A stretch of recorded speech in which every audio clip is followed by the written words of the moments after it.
এই ভিডিওটার করার একটা উদ্দেশ্য, সেটা হলো মোবাইলের ছোট বাচ্চারা গাড়ির ভিডিওগুলো দেখতে অনেক পছন্দ করে। তাই আমি রোডের উপরে আসলাম, সুন্দর সুন্দর যে গাড়িগুলা তার একটা ভিডিও করলাম। গাড়িগুলোও সুন্দর, পরিবেশও সুন্দর।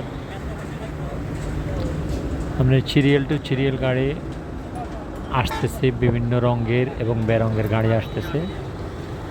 বাস আছে, ট্রাক আছে। গাড়িগুলোর গুণগত মানও ভালো, দেখতে সুন্দর, কোয়ালিটি সম্পূর্ণ গাড়ি, দেখতেও ভালো লাগে। আমার নিজেরই ভালো লাগে, তাই বাচ্চাদের ভালো লাগবে না কেন? অনেক ভালো লাগে। এখানে দাঁড়াইলে আপনার মনে অনেক আনন্দ জাগে, কারণ জায়গাটার পরিবেশ ভালো তো। তাই আমি দেখতেছিলাম।